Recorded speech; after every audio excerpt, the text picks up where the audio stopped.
All right, so yesterday we talked about, the underpainting for metallics. It came up during the stream, and we talked about, how we had painted our Titanicus models and all that stuff. And we had brought up, the question of, instead of doing the underpainting with like rust colors and things of that nature, what if you did it with blues? And so what we're going to do is, because I had, I had 3 people ask me in private conversation, at least 2 in Discord after the stream asked questions about it, and so I just immediately said, you know what, it's going to be easier if I just show you the outcome. So today, we're going to hit the brakes on this train, and we are going to go back and do some metallic work on this marine. Closest thing I could come to a gray knight. I have some old gray knights, I couldn't find them. I found the box they were supposed to be in. They may be at the house, though, now that I think about it. I don't know. We have miniatures all over the place. It's just kind of a thing. Jen laughs when I'm like, hey, I need a miniature. And she's like, we have some. I'm like, yeah, but not the one that I need. Because the whole idea was people asking, can you do that on something like Grey Knights? And believe it or not, I think that's the main thing people have been wanting to see it on. So anyway. So we're going to paint this guy, this guy, that way. And I'll just sacrifice one of my own monumental marines to the cause here. That's how much I love you guys.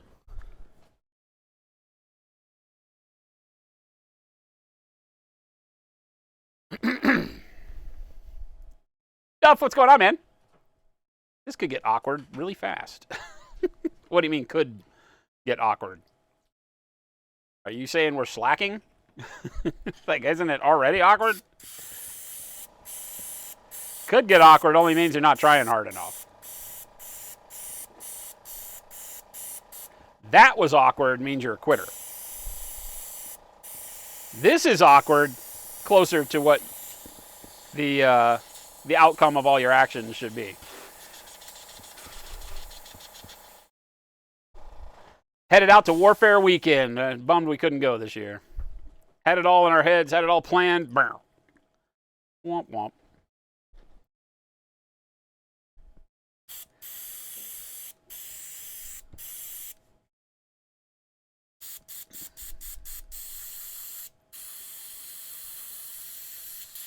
First time catching a stream ending the fort. Can't wait to see the new colors. Awesome. Glad to hear it. Thanks for giving us a shot and enjoying the paints. Welcome, welcome. We are here at Monument HQ live from Phoenix, Arizona. Sunday. All right, we'll set that aside.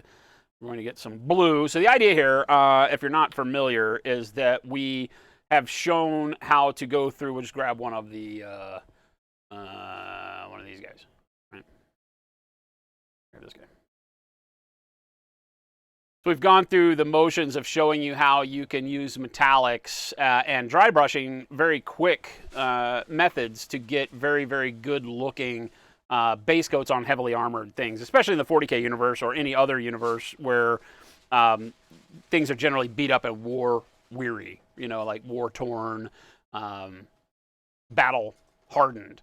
And so what we've done, like on these Custodies, is we painted them, as you can kind of see on the cloak still, we painted jade and turquoise, right? So jade and turquoise, right? As a base coat, and painted the whole model with jade and turquoise. Just kind of splotchy grandma's quilt style. Not worried about shadow and highlight, just jade and turquoise. And it was also like dark purple or dark blue. I don't remember what we used. So we did that all over the model. And so it looked crazy clown suit, right? Like, what the hell are you doing? And then we started dry brushing with dark metallic, in this case, dark copper, that we made up, and then into copper, and finally into like light bronze, so on and so forth, so that you can get a really good look. And it leaves, because the dry brush, if you're doing it right, doesn't cover completely, right? It misses the low spots. That's the whole point of dry brushing. But it gives you that tarnished feel without ever having to put a wash or any other effect on the model. No streaking grime, no nothing, and you can get a really nice... I was going on these guys, I was going for pocket penny, right? Like, pull a penny out of your pocket, this is what it's going to look like. And so we get that nice coppery sheen. It's a little redder in reality than what the camera's showing you. But you know, you get that verdigris stuck up under there from the jade and the turquoise still in the shadows and low spots that, you know, really gives it that kind of, you know, been on the rack for a long time feel, right? And so that's what we're going to be doing. But the question had come up a lot of times along the way, like, hey, what would you do if you didn't want to go for ultra dirty? You wanted to create some colors for like gray nights. You didn't want your gray nights to be rusty. You're not going to use like tarnish, like greens and turquoises for that because they're like steel looking, right? So silver, and silver doesn't tarnish that way. So I said, well, obviously you could do like blacks, but that's pretty boring. That's just black primer and then dry brush. But what if we did blues? So blue tends to give things a fresher, cleaner feel. They can also be dirty, but if you go into like brighter blues, they tend to just be a little bit more airy of a color because of the cool temperature. So what we're going to do here is take blue and underpaint with blue on this guy, and then we'll dry brush the steel silver metallics up over the top of that blue and see what we get. We'll answer the question live and figure it out together. So we are going to start with, I think dark gray blue. Right? We're going to airbrush some dark gray blue on him, and then we're going to airbrush just some mid-tone blue. Bam, just some blue, and then some sky blue. Okay. So these are the three colors that we're going to use. Right? We're going to put those on there with the airbrush. And we're going to do these as opposed to the rust that we did on the Adeptus Titanicus, where we just kind of splotch. Like I call it grandma's quilt, where there's really no rhyme or reason. You just splotch and color over the model so that it gets this, everything is this hodgepodge of coloring. Here we're going to focus more on dark blue low, mid blue middle, bright blue top. Okay, so we have that variation in color that is more attributable to lighting, right? So we're bright and more like a, you know, like a highlight, a pre-highlight, okay? But I'm going to show you that you don't really need to worry about evenness of that color placement near as much as you might think. Just started your sanguinary guard? Well, yeah, you can apply, you know, gold to this too. You might want to use like purples underneath gold to get a very similar effect. The idea, like everything that I try to teach you, is not necessarily the specifics of what we're doing. So don't feel like, oh man, I'm just not wanting to paint anything blue and silver. Don't worry about that, right? Let's grab a cork real quick so I don't paint my hand a million times. We can take Thor off of his cork. Yeah, he's pretty close to being done. Close enough for government work.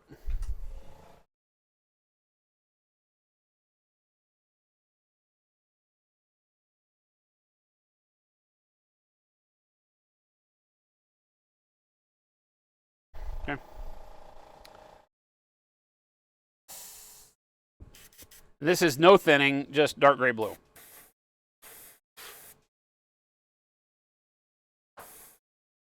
Who knows? Maybe we find the new color that's going to make me finish my monumentals here. Maybe this is the thing. Right?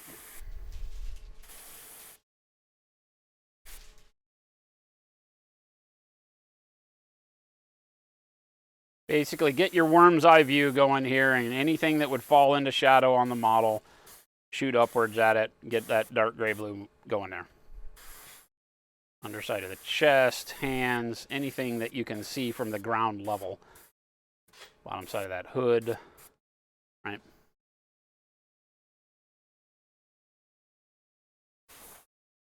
We show you this all the time, right? Is that if you, early on in a model, if you take the time to rotate it, look at it from underneath, right? You can see your shadow color, and from the top we can't see any of that color. So you're really just making sure that you don't put that color everywhere, right? So we want it on the bottom of the body,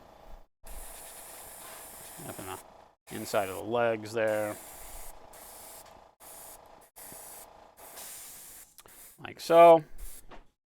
Boom, easy, done. Okay. No fuss, no mess. Mini Pie, what is going on? Good to see you. Is the idea behind this to get that blue sky reflection look in the metallic? No, not necessarily. It's just to give an underpinning of your steel with a fresher, air quotes, color than rust or browns or dirt, right? It's because when you underpaint, the idea is that this paint shows in the recesses. like this, right? Especially when we're underpainting for dry brushing, right? Dry brushing is not a technique we use a whole lot, but there is a unique method of underpainting that allows dry brushing to have a lot more value when not only looking to paint things quickly, but less concerned about cleanliness and more concerned about battle hardened. We did it with our Adeptus Titanicus minis first, I believe, during the let's show you how to paint with only metallic paints and new ways to use metallics that you might not have thought of, because metallics are super opaque, right? In general, they have, because of the content of actual metal flake in them, whether it's aluminum or mica or whatever you have in the particular paint you're using, there is a solid opaque component to metallic colors. And that solid component makes them even more opaque, right? Because you can't see through that solid flake. So how do you then do it to where you can still underpaint and get that benefit of, grimy shadows or whatever, right? All right, so now we're going to move to just blue. So that's the whole goal here. Not necessarily to make it like sky, earth, non-metallic or something like that. I hate that method of painting, so it's not something you'll see me do very often. 99.9% of the people that try to do it get it wrong. Metal doesn't reflect that type of color content very often. Like even when polished to a mirror finish, it still desaturates everything that reflects off of it. All right. So then we're going to pick a band, and I'm just going to go, shoulder to crotch with this mid-tone blue, and also a little bit downwards with it. But notice I'm going to cut a line right across the waist with the blue. The only thing I'm not going to do with this is I'm not going to shoot it back up into the shadows on purpose, but I just kind of want to line across the model with this brighter blue. And I'm going to dust it over everything from the top. Hey, somebody likes us. Like so. A little bit of a downward angle, so I'm picking up things like the ankle doohickey there, top of the toes, maybe top of the knees. Thank you for that follow.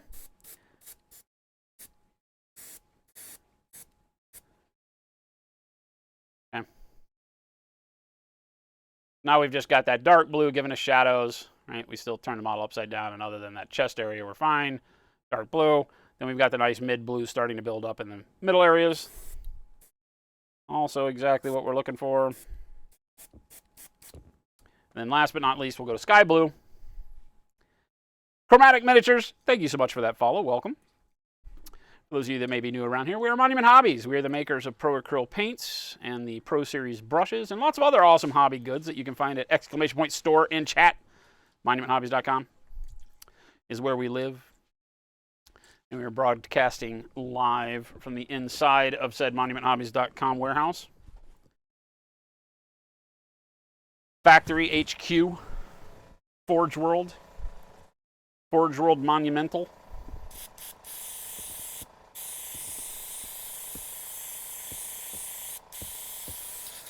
So I'm not super concerned about cleaning the airbrush because obviously when I'm doing all tone-on-tone colors, I can really just blast a couple of cups of water through the airbrush to get it mostly clean. So I'm not getting too much color content from the previous color. But as long as the water is looking about like that as it's coming out, I'm pretty good. That saves you a lot of time when you're moving quick, right? Normally, I mean, maybe you're painting just one model. Demoing on stream like this, it takes a lot longer because we are just kind of working on one model at a time as opposed to doing this assembly line. Always remember that if you're painting a squad of guys, then this is going to be a lot quicker for you per model, quicker. All right, let's get some sky blue. And actually, I'm wondering, yeah, you know what? We're going to do sky blue, and we may even do gray blue on here too. I'm not sure that gray blue does us a lot of good if we're going to silver, but let's see what the sky blue does for us. I got one of our flip caps on sky blue. Again, no thinning. Questions asked a lot of how do you thin Pro Acryl for airbrush. If you're wanting vibrancy, don't thin at all. Right?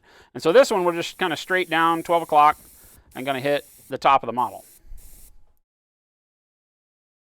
And tilt it just barely so that sky blue runs down the length of the model just a little, right? So I'm like this as I'm painting. I'm not like this because you'll overtake your shadows. Be like this, right? And I'm not worried about lighting direction here, so it doesn't really matter. But now you can see how all three of those colors give us just a really good blue, right? But I still maintain some value. I've got dark blue at the bottom, mid-tone blue around the banding, right? You can see it up in the collar, excuse me. And then that's this bright blue up top. I think this is bright enough. I don't think we have to go much brighter than this.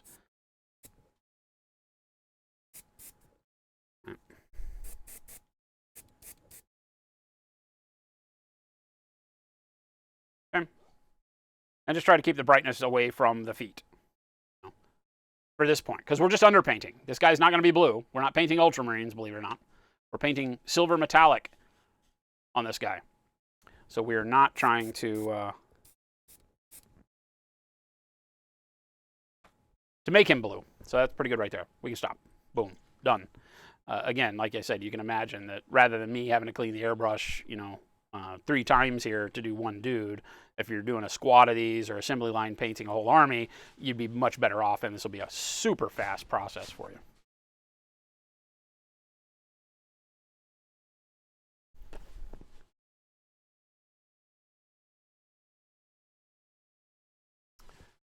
Yeah, we were just speaking with our overseas distributors today, and the release of any new paint products is on hold right now until the shipping issues with overseas shipping for our bottles gets cleared up, or we get our U.S. manufacturing of bottles up and running. We have, through the course of COVID and all of the nonsense with shipping and logistics problems that I'm sure everybody on the planet has heard about, ad nauseum, we have brought manufacturing of our bottles stateside. But that takes a long time to get into production because we make our own bottles. So we have to do our own molds. It's not a bottle size you can just go buy off the shelf. So in order to do this, we had to find a manufacturer in the States that was willing to work with a small company like us and actually make custom bottles for us. And we did finally. And better than that, they're local in Arizona. So holy hell. Sometimes it works out. But it's going to take a long startup time to get those done. So right now, what we don't want to do is come out with all the new products, get everybody hyped, and then not be able to fill old products. So right now, everything will be going towards the old products is really the long and short of it, unfortunately.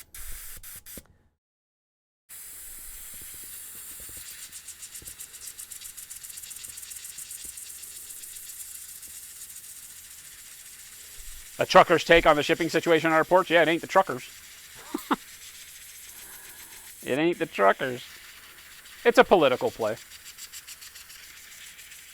100%. You can look at what they're doing in Florida and the Florida ports, although not as big of an input port as Long Beach, I don't believe. They're being able to monitor. I was just told yesterday or the day before that it was just, they just got clearance to go back to overnight shifts and stuff at the port, which are generally enforced all the time.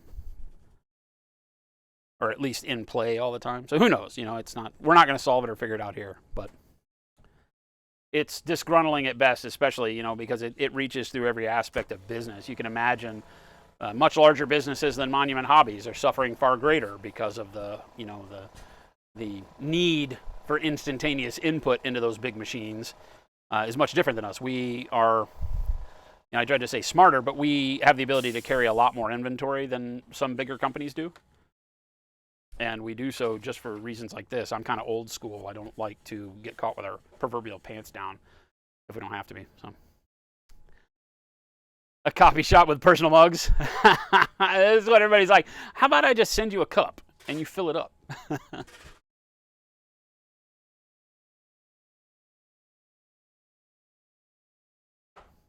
Yeah, it's not even funny to say, that one of those containers out in the pictures on the news, literally one whole container of that is Monument Hobbies on one of those boats.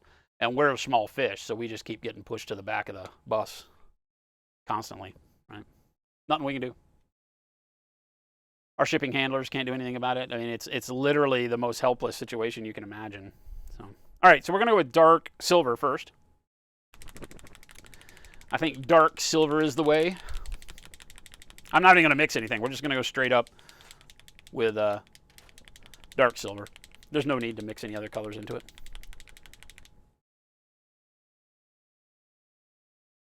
We're also going to go over all of the October Discord challenge stuff today, so hang around if you've been waiting on that. We need a dry brush. I'm going to use the DD2 here, the middle-sized domed dry brush for this. And I need another napkin to perform the magic of dry brushing.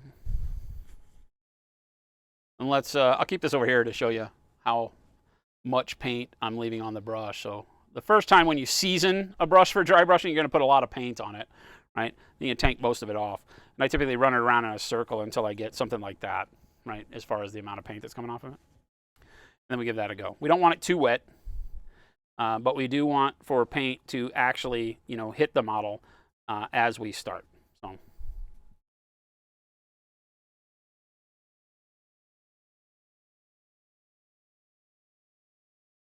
And this first layer needs to be pretty aggressive so that we make sure to cover up an abundance of that blue. You know, we're not looking for big, huge open areas of blue anywhere. I bet I can already tell that that's going to be pretty cool. Do not put your paint or your paintbrush in water during this process. Kind of goes without saying. If you haven't ever dry brushed, you just go put more paint on and you come over and you just squib it all off. Very wasteful process with really good results at the end if you do it right. And I'm kind of pushing the brush into the surface and then squibbing it along, right? So a press and then a pull is basically what I'm doing here, just very quickly. So push down, pull off in a particular, and try to keep pulling in the same direction, but this base layer really doesn't matter. I can go any which way. That's going to look awesome, by the way. Those big flat surfaces, I think, are going to be really cool. And the whole component here is that dry brushing does not have great coverage. I mean, it can. The more paint you leave on the brush, the more you're going to cover. But dry brushing acts as a filter, right? It allows the paint beneath it to show through in a lot of cases. And that's great for us here, even when what we're really doing is base coating, right? I'm base coating with purple here and using it more like a traditional brush, right? But I want that blue to still have some impact. So again, just kind of pushing and pulling paint on and off the model, and you can see what we're getting. And that's looking pretty cool, actually. That little glow of blue in the shoulder there is really bitching here at the gun, right? I think this effect is going to work really, really well. Again, don't put your brush in the water. I keep saying that because I almost do it. Don't do it, Fuse. It's not the way you do this. Wet brush is really bad for business right now because we don't want a whole lot of paint coverage. If you wanted more paint coverage, if you're trying to get a little bit more texture, then you could definitely wet your brush as well. And that added dampness will help the paint flow off of the brush better and get into more of the crevices. So if you're finding that maybe in this case too much of the blue is showing, try dampening your brush just a hair. Don't put more paint on the brush because that'll just build up more paint as you do the technique. Try getting the brush a little bit damp. I think you'll be happier with the results there than more paint on the model in most cases.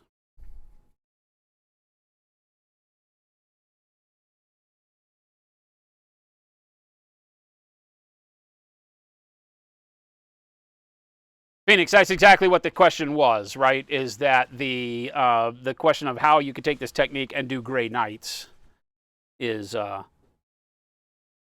we're at for all this, right? So push, drag, right? Push, drag is all I'm doing, right? Just in very short bursts. And I'm also knocking the miniature off its base here.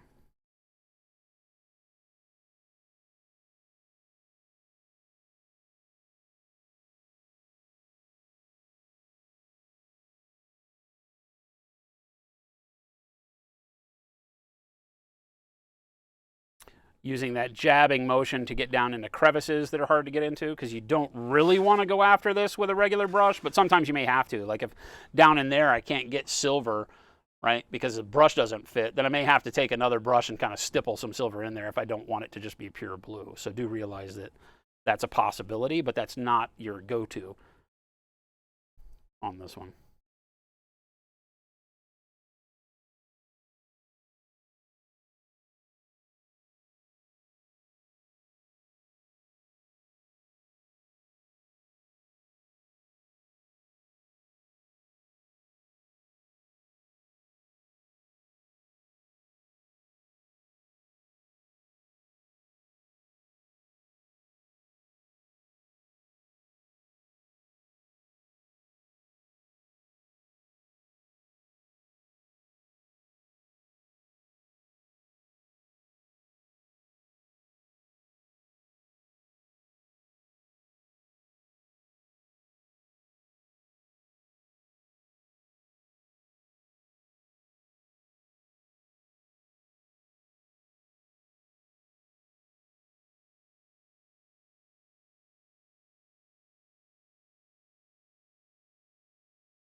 Yeah, it's starting to look really good. Hey, somebody likes us.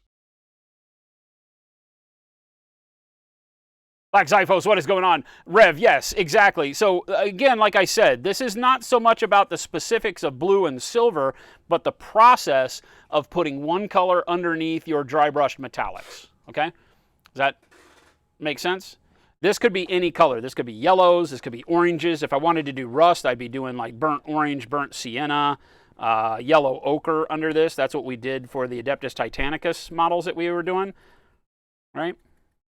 For a guy that doesn't use a lot of metallic paint and hardly ever dry brushes, we've been doing a lot of this lately because it is such a great way to get armies on the table, especially in the world of like 40K, so on and so forth, where you've got big armored bros stomping around the battlefield. It does chew through paint, so be right.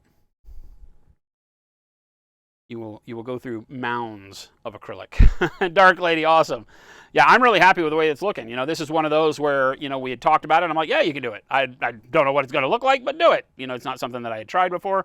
But using this technique with things that I would paint this with either an underpainting of blue or with a blue wash or something over the top of it to get a more clean metallic look, right? You can already tell that the blue gives a glow to the metal that makes it seem fresher, cleaner, right? Than if that was brown, orange, you know, dirt colors that then, you know, wind up making it look like rust or greens for like nurgly rot and stuff like that. Yeah. You guys are getting it. Every color is open to you for this process. It's just what is the effect of that color going to be when all it is done is pushed into the recesses, right? Because that's all we're doing here.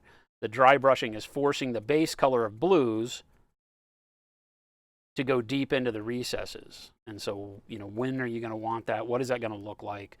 Some colors may work really well. Some colors may do just the opposite of what you're looking for them to do. So just be, you know, kind of experimental with it and see. You know, the easiest ones are like the rusts and the verdigris that we did. You know, again, if you weren't here at the beginning of the show, we've done this a lot lately.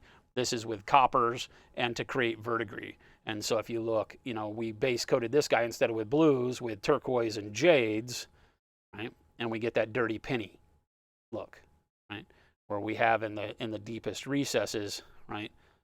We get just that little bit of verdigris. It's not so overpowering like if you had put a wash over the top of the colors, because every layer that you're putting on of your metallics hides that verdigris more and more and more. So you're really adjusting as you put paint on until you get to the point where you like it, as opposed to trying to put a wash on and then waiting for it to dry to determine if you like it, right? And then maybe having to paint over the top of it. This is very additive. So you get the model looking completely wrong first by just painting it in verdigris colors, and then you start adding color over it. The same way we're adding color to delete the blue here, you're deleting the verdigris here until you get to the point where, you know, you get just what you want, that slight greenish glow in the shadows or recesses, right? spots where it looks like it's actually a physical material built up, where it can't be cleaned off easily. And that guy takes minutes to do. So, if you can, every Necron ever, right? Yeah, for Necrons, it's a great way to paint Necrons. And it comes from me particularly learning it through scale modeling for doing things like tank tracks. So this is one of the best ways to do tank tracks. Paint them all rusty first, right? And then go back over the top of it with, a steel or a black rubber or whatever the hell you want on the tank track. And you can hopefully very quickly see how it will cut down the amount of specialized products you have to have, and the amount of time you have to spend to get the ultimate look you're going for.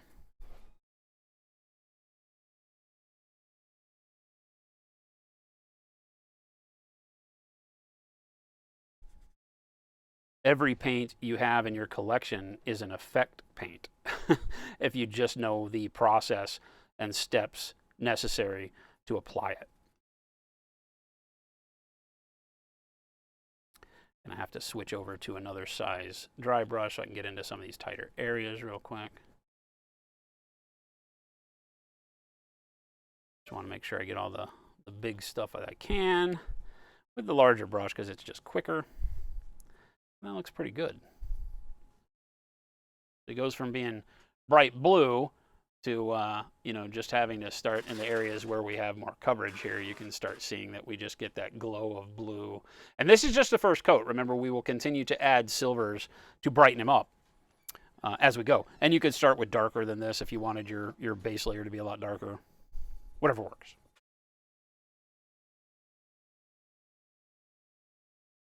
Butt Freckle says, for rich gold, what would you recommend? I like purples. I think that purples are great underneath golds. When I'm blend and layer painting, without using dry brushing, which is my normal method. My normal method is to not be dry brushing like what we're talking about here. Let me think. Do I have anything that's gold? I don't use a lot of gold metallic though, right? So I think maybe I've got something that I've painted yellow recently. What else have we done? Don't really do it. Well, this is like a bronze-ish, but you can see how the gold-ish color on the top with the purplish tones underneath works really well. That gets even more prominent the more warmth you put into your gold. So the more of a rich gold you would use, the more that purple would show through.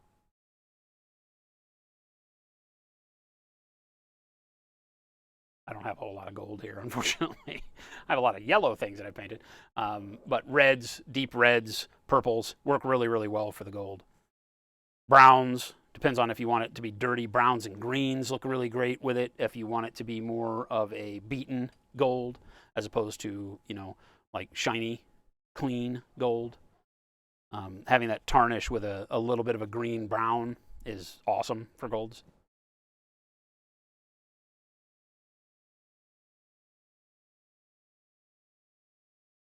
Grab the DD1 now, which is just the smaller brother, cousin, sister to the bigger brush we were using.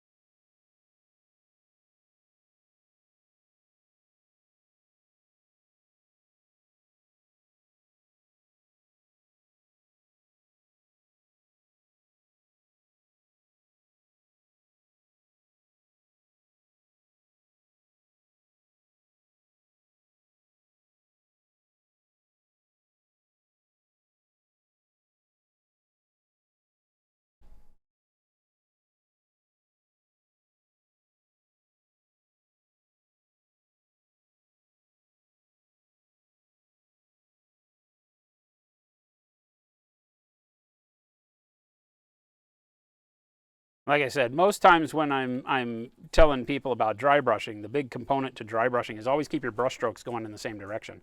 For this, no need, right? Because we are not actually applying highlights, we're base coating. Dry brushing, for the bulk of what you're using that technique for, is about adding highlights, for catching high spots on the model and giving them detail, right? Rivets on tanks, stuff like that. Here, we're trying to base coat. We're trying to get silver all over the model. So squibbing the brush around, painting in all directions is actually better.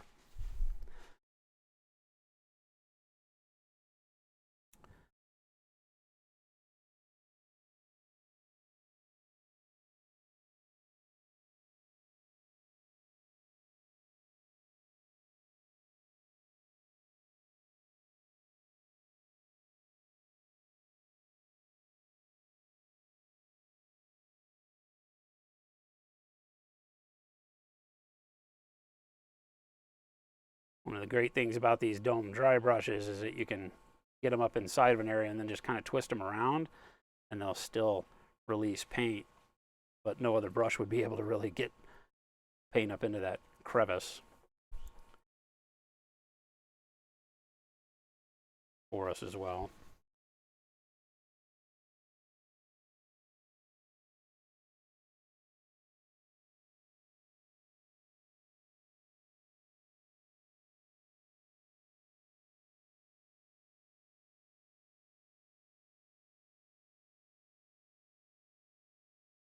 Of course, it beats the ever-loving hell out of your brush. So use a lot of paint, beat up your brushes. That's all this technique really does. I mean, it gives you fantastic results in your painting if this is what you're going for, but it also does beat up your tools substantially. So.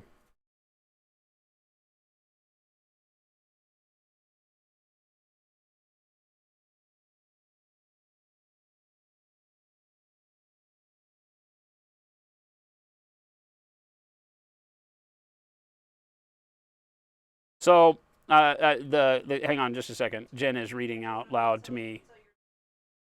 Yeah. Yeah, Jen's reading me a question about transparent paints. Give me a chance to finish here, and I'll tell you about them.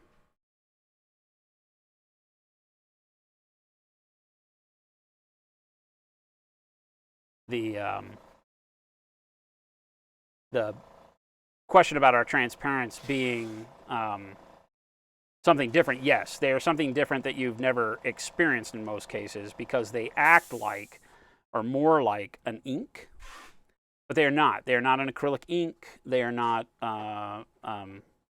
you know, a standard like India ink or anything like that.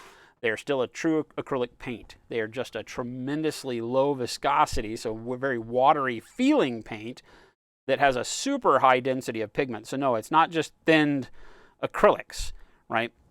They have a very high, well, I say high, they have a much higher opacity than you would think straight out of the bottle, right? He's starting to look really, really good, right? That glow of blue is awesome. It almost makes it look like he's got, you know, like lowrider LEDs in his armor. I'm going to have to get a angled dry brush here to get into the tightest spots. So the dome dry brushes have served us very well.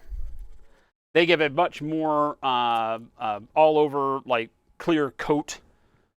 Clear, maybe not the best word, but they give a more cohesive coating than a flat dry brush would. So I always suggest, if you want to, you know, base coat a model with dry brushing, to use a more domed dry brush, because the coverage is a whole lot better. A flat dry brush will streak a lot more. But we can follow up now with a DA1, one of our angled dry brushes.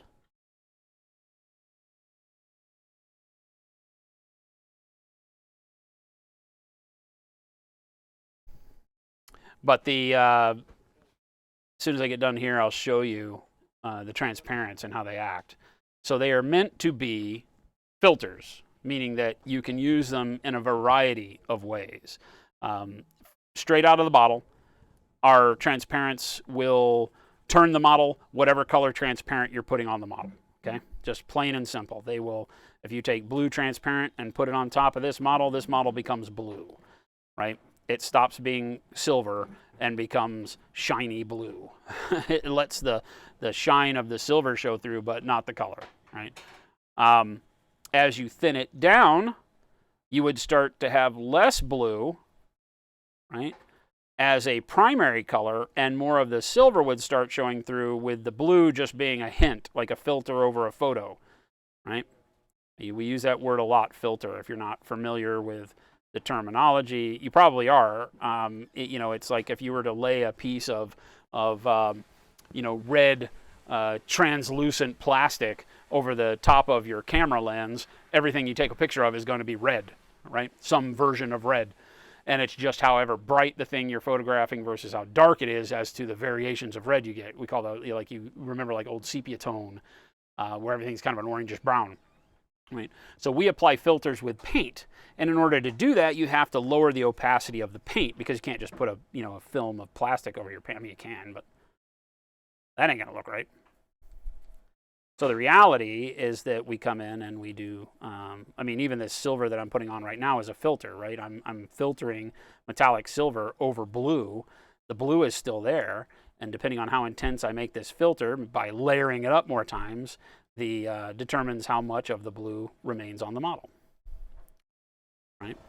So filtering with an opaque color is possible. You just have to use the right technique, in this case dry brushing, that cannot possibly put the paint everywhere, because the technique itself avoids the low spots on the model, so the base coat shows through. The transparents you could put all over like a wash, but they don't act like a wash. They don't move to low spots. They only go where you paint them, okay? And that allows you to have very specific filters in very specific locations. So if you just wanted to filter the eye sockets or something like that, you can just drop some transparent into the eye sockets of your marine, and alter the coloration of it.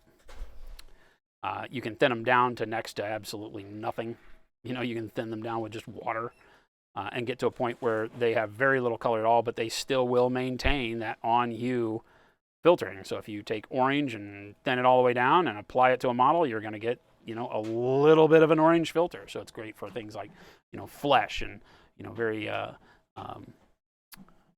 what am I trying to say? Very small areas where you want to just punch the color out a little bit, or maybe you mix the color and it just wasn't quite right. You need a little more warmth in it. Maybe you take an orange or a yellow transparent and thin it way down and apply it to that area, so that you get a little bit of warmth back, right? Stuff like that. If you've ever used inks, the transparents are better inks, right? Because they won't have the shine and gloss of an ink, and they also will not activate when you get them wet. So one of the big problems with inks in our world is that you put a thin coat of glaze or something over the top of them, and they'll start to move around again, right? They don't ever really fully cure. The acrylic ones cure better, right? Because they have acrylic in them. So there are ways to circumvent all of that. I really like that. That's starting to look really, really good. Just trying to make sure I don't have any areas that are so abusively blue, right? That when you look in there, it doesn't make any sense. Because our brighter colors of silver that we'll dry brush over the top aren't going to be built for the crevices, right? They're going to be brighter silver, so why would they be in the shadows? And now's the time to make sure your brush gets into all of the deeper recesses.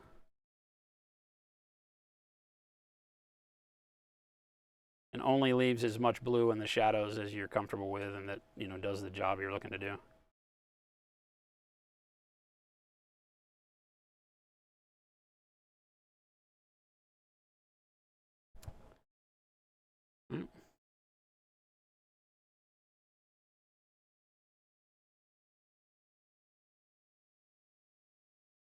Yeah, I'm liking this a lot.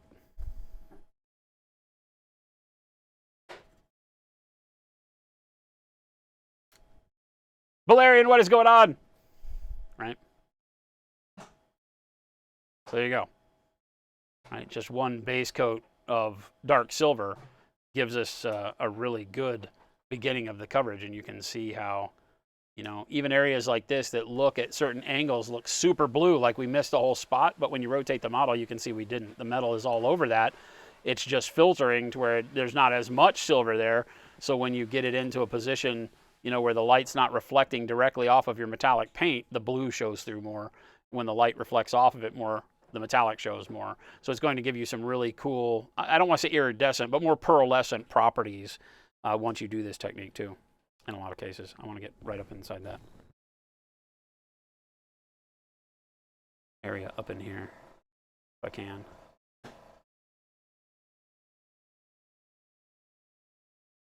Yeah.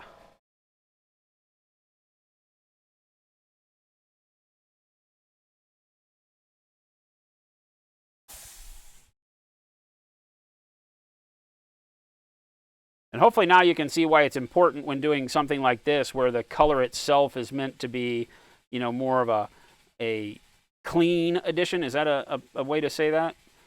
Rather than, you know, dirt and grime and rust and verdigris. You know, our blue isn't meant to be any of those. It's meant to just give kind of a neat, cool, clean, crisp flavor to the metal. Somebody likes us. So rather than the dirt, this is why we showed you going from dark blue to bright blue, right? So that at the end of it, the blue itself isn't splotchy. We don't find like dark blue highlights and shadows up towards the top of the model. Thank you for those follows. Welcome, welcome, welcome.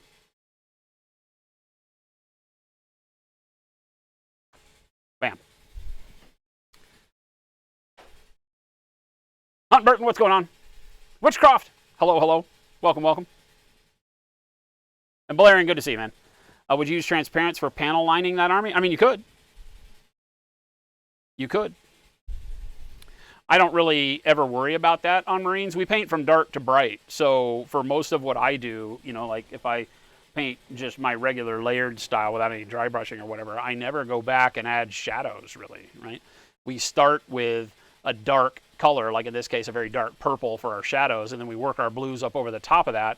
And so as long as you keep your bright colors out of those shadow areas, you never have to go back and panel line anything, right? It all has the kind of contrast that you want. Now, if you wanted to darken up like the lines on the back of his thigh, if that wasn't, or the back of his calf, if that wasn't, you know, dark enough for you, then yeah, you can go in and panel line. And with the transparents, with a little bit of thinning, even just with water and a small brush, you can panel line those. They don't work exactly like oils do. Oils slide along the model a little bit differently, but the transparents are as close as you're going to get with an acrylic. And when we come out with our wash medium, I think you'll find that, because, again, just to throw a lot of new stuff at you, we have a wash medium that we're coming out with. We've been testing it and showing it off on stream. And it does everything from just, you know, your standard dark shading, browns, blacks, things like that, where you can just slop it on a model and get shading. But it also allows you to do some really interesting stuff like, you know, mix it together for full filters that give you a much more even coverage, right? This was yellow and green transparent mixed together with a wash medium and put over the top of blue transparent. So we had the model painted blue transparent first, and then the yellow and the green from the top. And so you can see how you can do that. And that now would give you the ability to create panel lining in any color you wanted very, very quickly. So. All right, I think I just want to move to silver. We're just going to go straight to silver. So the first dry brush on this guy was dark silver. We're just going to go to silver. Keep it simple.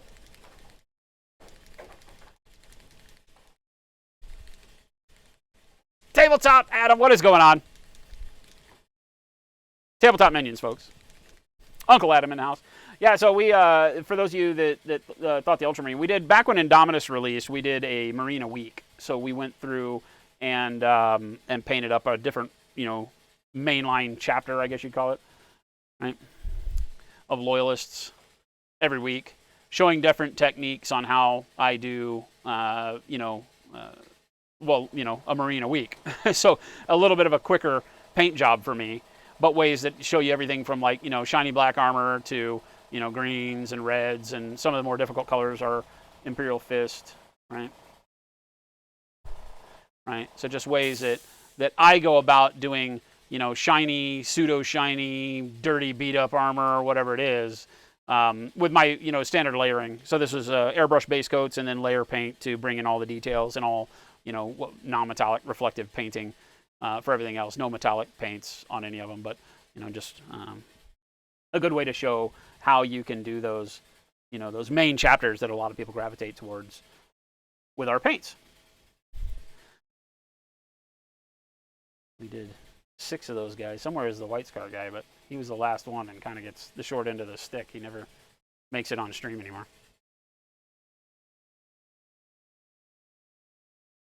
Panel lining, pin washing, same family of stuff, yeah.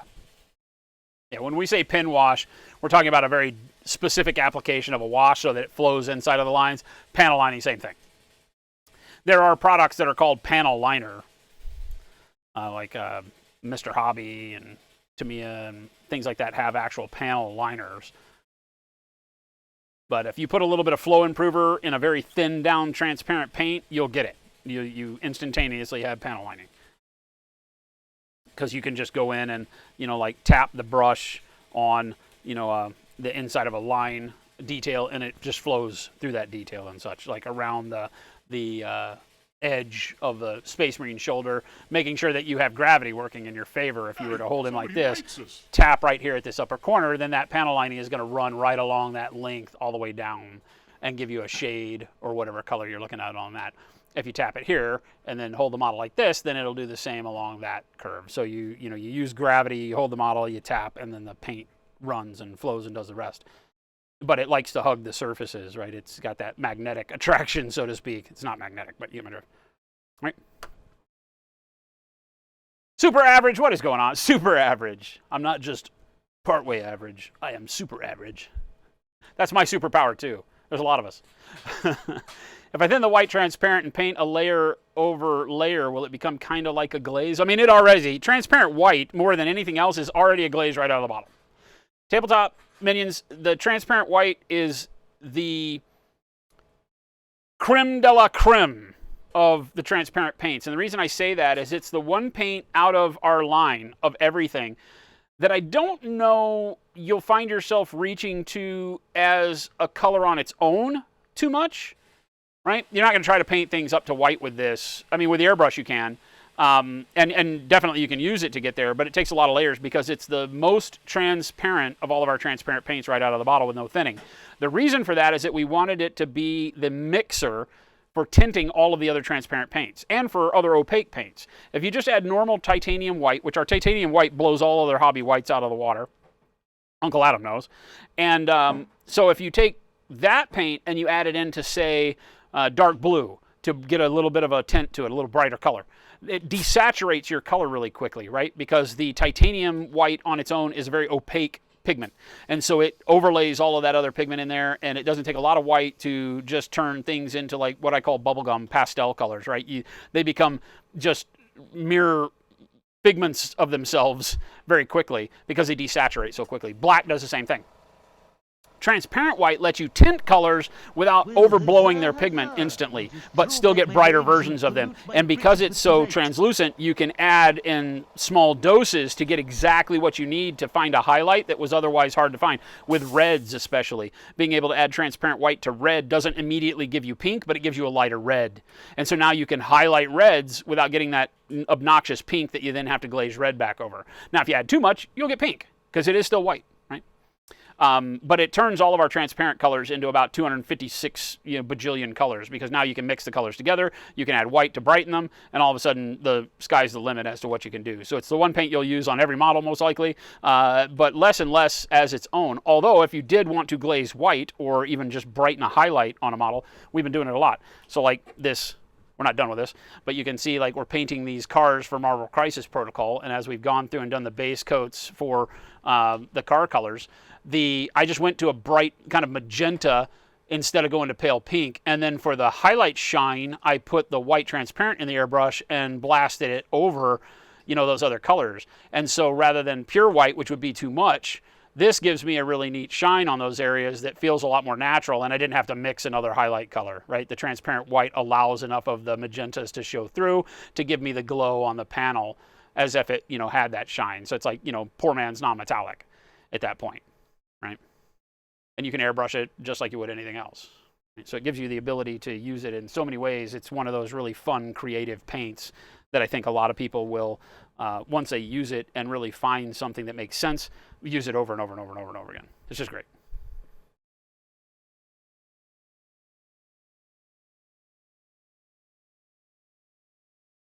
Let me see. Who's it from? Let me go through all these questions. Jen's saying I'm missing questions. Hang on a second. Lumberjack, what's going on, man?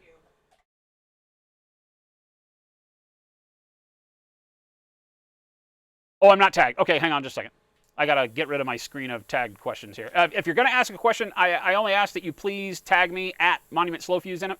That way it pins it to my screen, but let me get rid of all these pinned ones that I've been answering. Nutrimentia, how you doing, man? And good, Damon Lord. Yeah, yeah. Panel lining works really well, and you can turn anything into a more oil wash style acrylic by adding a lot of flow improver to it, like 50 to 70% flow improver to your paint makes it flow, right? Like an oil pen wash would, right? It also makes it take a lot longer to actually cure. So be careful with that. So if you're trying to do something where you need to work over it real quick, all of these things where you add a bunch of flow improver to the paint are going to need to be done and then set aside for 15, 20 minutes. Because if you apply paint right back over it, they'll loosen up and move. So be careful with that, right?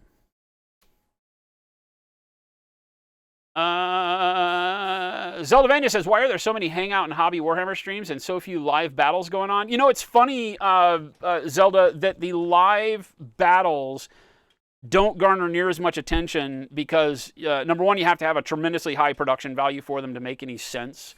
Multiple camera angles, controlled by multiple people, and so you know how it is. It's like herding cats to get a bunch of creatives together in the same room and put it on. Tabletop Titans do a pretty good job of it on their streams. They've got a good kind of solid mechanism that they use. It tends to just lose people over time. The length of a game when you're also talking to stream. We used to do it for like Infinity, and smaller skirmish games I think would be great for it, but there's just not a big crowd for those games. Everybody wants like Warhammer 40K, larger time-consuming games where if you and I just sat down at a table to play, we were going to spend 2 to 3 hours playing our game anyway. And then you add streaming into it, and it's 5 to 6 hours, So you're either cutting content back and making it go faster than the crowd wants, or it's just so elongated. It's a tough one, Takes the right mix of personality and everything else. Whereas, like the painting streams are the same. You got to have the personality and the content, but everything that we teach is something that, you'll, hopefully instantaneously get and be able to put to use in your own hobby. And then the question was about the red. So let me get back to this. Who was it that asked? Butt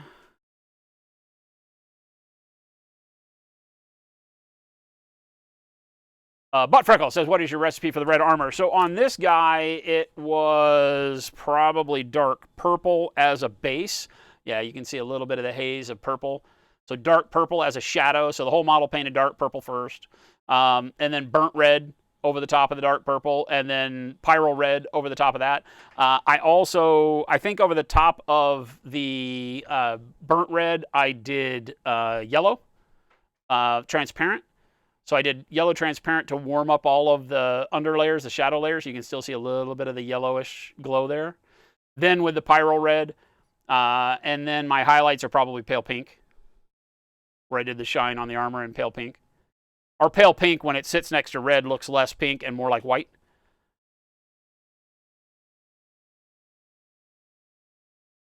But it gives us a really nice, deep shadow where we need the deep shadow and a good glow. And by adding that little spot of yellow to it, gives it a little bit more warmth and not quite as, just red. Red's a warm color anyway, but a little bit of yellow on it without going super orange can help, depending on if you're painting metal or plastic or some alien substance or whatever. All right, let's do some silver on this guy.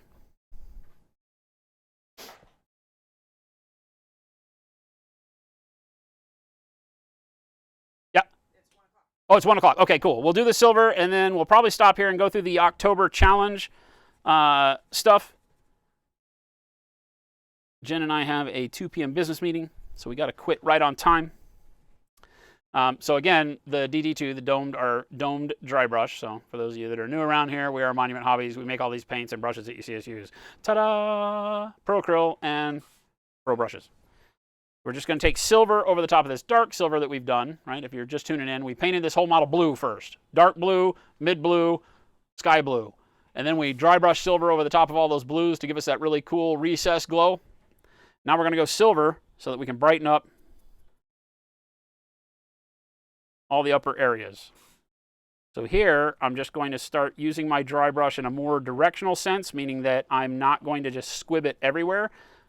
I'm going to start thinking about how would light fall on this model, and that's the brush stroke I want to make, right? And so just think, you know, in basics, you don't have to know a whole lot about the physics of light in order to make this look good. You can just say, okay, the light's coming from up above, so my brush strokes need to start up above the model and finish down below, right? So just like this. So just make sure that as you're doing a particular area of the model, like the shoulder plate, your brush strokes always go in the same direction. Boom, right? So we pick up the silver on this bump out for the trim, and obviously at the top of the shoulder, right? And that starts doing what you needed to do. If you squib the brush around, if you hit the model in both directions, then what you're going to wind up with is a loss of shadow, and that goes kind of against the grain of why you're even dry brushing in the first place. We're no longer just base coating, we are now starting to add volume and value to the model. So again, just always for each part of the model, the whole model isn't necessarily going to see the same brush stroke, right? But for the same area, you want to make sure that you do as much as possible. For this, the way we're doing it really quick, it's all just going to be top to bottom. And not as long of a brush stroke as we might have used with the dark silver, because I don't want to overtake all the dark silver. I just want to be adding highlights as I go. And you'll notice the dry brushing does leave a little bit of a texture. That's just part of the deal. But for stuff that's in all armor, it leaves kind of a rough, like beat up metal texture. So you don't have to be too concerned with it for these models. But it's also why I don't like dry brushing stuff like flesh and cloth. Because a lot of time the texture that dry brushing gives to a model is a little bit too much over the top for those materials. Not always. Depends on what you're looking for. There's always a good excuse to use any technique for anything, but you got to know what you're ultimately going to get so that you don't get bummed out when you're like, oh man, that doesn't look like skin at all. That looks like rock. But by the same token, dry brushing is great for things like rock and tree bark and anything else that is intended to have a texture and that you would expect to have a rough texture to it, including stuff like beat up armor on Space Marines, because, I mean, beat up armor on Space Marines would also have a lot of texture. Not going to jam a lot of silver down in that leg. That leg is off in the distance, so it needs to keep that shadow, so we just don't put a lot back there, just enough to grab a little bit of the highlight of the knee and the thigh plate there, and then we can kind of leave that alone.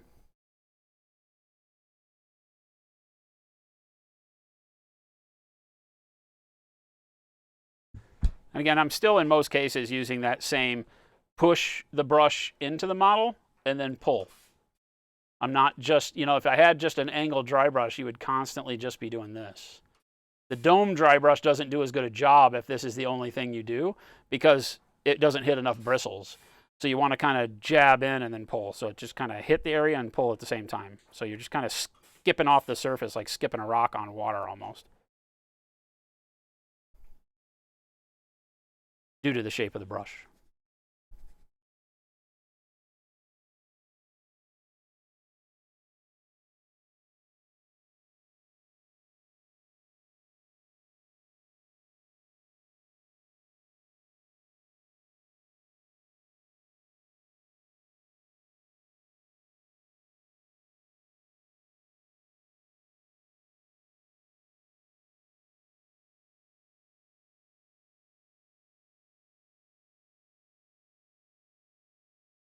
And again, remember, we're acting like the light. If you were the sun, the only parts of the model that you can really see are what we see here, right? So you don't want to turn the model like this and start dry brushing up in here. You want to leave it to just this stuff on top.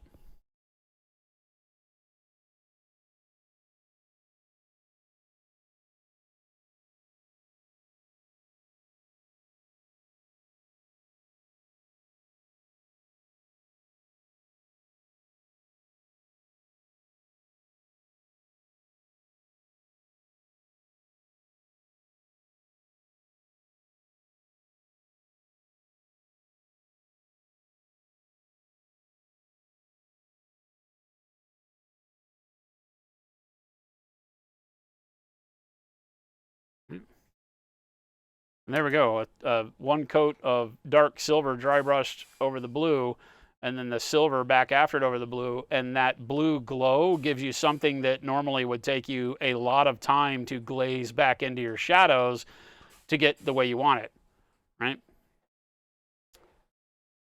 And so you get a really good, cleaner looking steel. It doesn't look rusty. You know, now we've got a lot of extra blue down in there, so we might go back in with like the dark silver if we wanted that hose, or we're probably going to paint that hose black anyway, right? But at this point, if you find areas after putting your silver that are a little bit too bright with the blue, then you just take the dark silver, thin it way down with your normal brush, and just kind of lightly tap it in there as if it were a wash in that little area.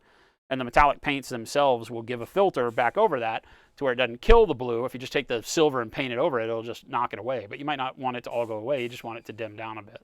But I'm very happy with this. I think this is a very, very good look. The reason why we're doing this on stream today is the question was posed with this technique of painting where we underpaint a particular color.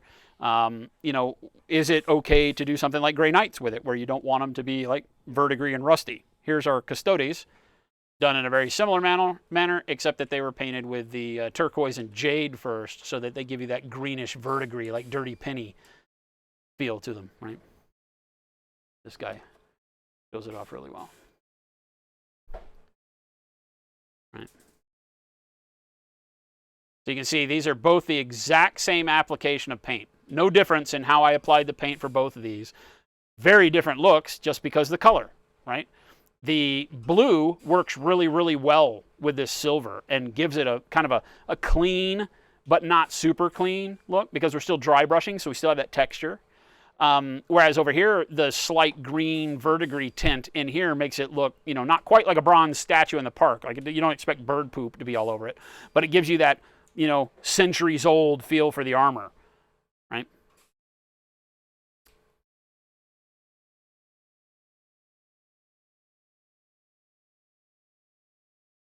Right. So again, the idea is to show you all of the amazing combinations that you could choose to come up with that might do you well for getting an army on the table very, very quickly if you're doing something that's all in armor, right? We did it for our Adeptus Titanicus models with a rusty. Let me go grab one because I keep talking about it, but they were all packed up for a show. So let me come right back.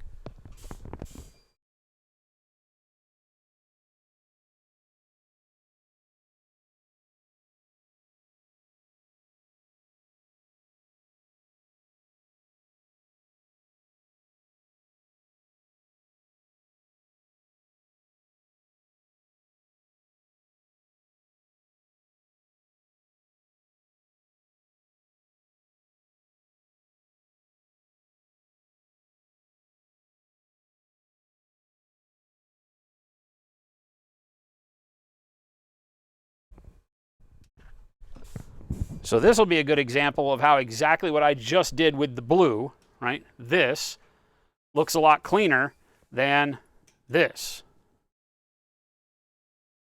But they are the exact same application of paint. Everything I just did on this guy is the same as I did on this gun. The problem, or the difference, not the problem, but the difference is that the base coat, instead of being blue here, was you know, burnt orange, mahogany, and yellow ochre. So rust colors. And so when you do the rust colors and then put the silver over it, look at the difference. But other than that, same colors. The same exact silvers were applied here. Dark silver and silver on this. Dark silver and silver on this, but look at the difference. Looks like two totally different paint jobs, right? But they're exactly the same in principle. It's just what color did I choose to put on the underneath part, right? And so I thought that was really great.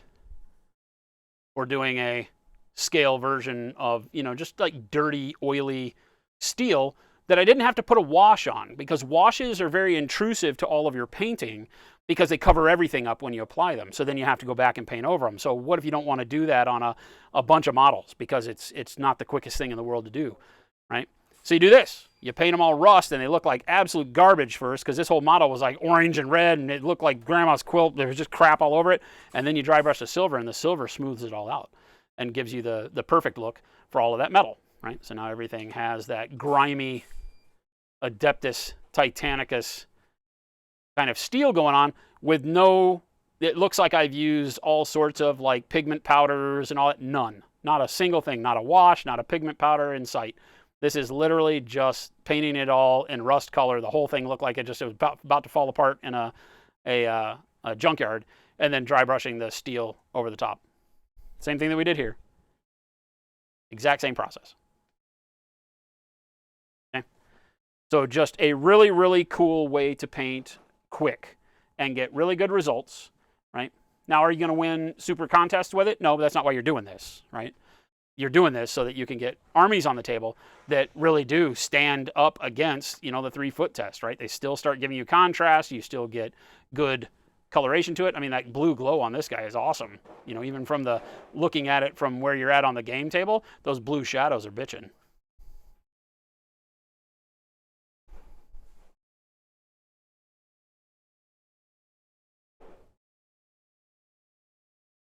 Colvin, yeah, and you can allow that to stick out as much or little as you want. I didn't want it to be super rusty because, AdMech, I feel like in the Titanicus, Collegiate Titanica, they take care of the stuff to the best of their abilities, but you couldn't possibly take care of a mountain of metal that well. So I wanted it to be a little gritty, but not super gritty. But you could allow it to be just super gritty, like over the top. Like orcs. You could paint them all rusty and then barely dry brush steel on it to where it was like this thing that's like, how in the hell is that even held together? Like duct tape and a prayer kind of a thing. So it's up to you. And it's no longer about how much paint did you apply to get that feeling. You applied it all. You painted the model like just a pure pile of rust and junk. And then you started bringing the silver back on it very lightly until you got it where you wanted it. Till you pushed all that rust into the background enough to make sense. Like I said, the same way we're doing it with the Custodies, right? We don't want the Custodies to be like, super tarnished because they're proud of their heraldry and all of that, but I still want it to be dirty penny. Like I pulled it out of my pocket. Hell, it even worked for the tank. I think the biggest thing was like, I don't want to do this on tanks, but hell, it worked just fine for the tank. Right? We got the same effect doing the same exact method, and we get the same verdigris hanging out on our Forge World Custodies tank. Right? Now all I have to do is go back and paint all the details. Right? But it gives you a really, really good verdigris buildup in all of the pockets where the dry brush just can't physically reach. So that's where you get it there. And it's perfect for weathering like this because that's where all of our dirt and buildup would be. Right? And of course, our Dome Dry Brush series brushes help a lot because they do a much better job of putting smooth applications of dry brush paint on here. Because this is 100% dry brush, guys. And it just lets you get a much smoother application than a flat brush. So be careful with that. I'm showing you all of this and understand that this is 90% done with domed brushes. So makeup brushes or our own, Dome DD series dry brushes. We do have the angled series dry brushes that you saw. I can get into like tough corners where a brush can't get, but I still need color there. But I use them more as fine tuning than for something like this where you have a big broad flat spot that you don't want a lot of like streaky brush marks. You want to be able to smack it with that dome brush and just get texture that looks like beat up metal as opposed to, oh, I can see where you painted, right? So there you go.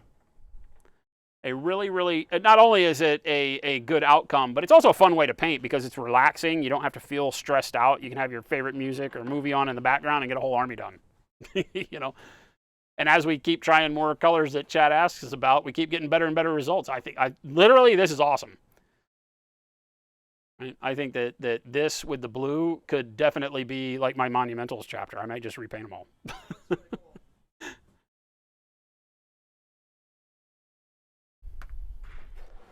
So bingo, there you go.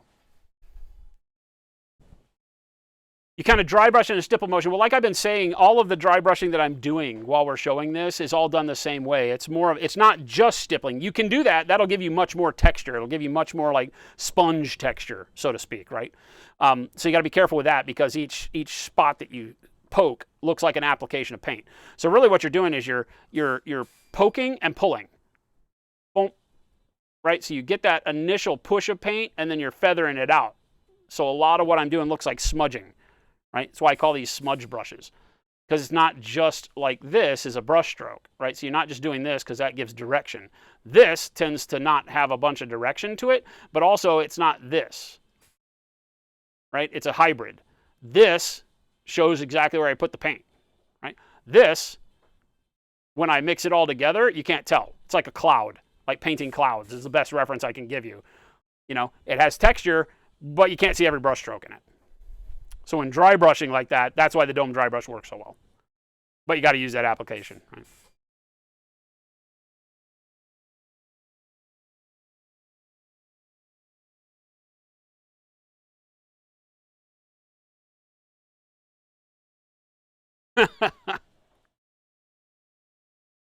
Lumberjack Tim says, makes me wonder how it would look with greens. Well, I mean, you know, for the steel, I think the greens would look really well. Technically, that's what this is with the verdigris, right? Just jade and turquoise. But if you use like deep greens with bronze, you get very nurgly, right? You can use like camo green, right? And maybe camo green and bright yellow green and get like that weird toxic green in the recesses would be really bitchin', right? Again, this is meant to do exactly what I think it's doing for most of you, is get your juices going so your brain's like, oh, what if, right? Oh, I have this project this would be great for if only these colors work. Well, go try them, right? Go try them. Purples and magentas underneath gold would be bitchin', right? The blues under the steel, we've proven today, I think works a champ, right? That gives us a really, really good looking army. And like we said, you know, it's so different from this that you could paint these at the same time. You know, you could have one army being painted like this and painted, you could paint Grey Knights and AdMech at the same time, and you know, 80% of your work is identical. But the outcome is totally different. So here you have, you know, 3 different looks at it, 3 different outcomes, all the exact same process. Super quick, super easy. Like once you get these down, you just commit those to memory, and now you can do it every time, right?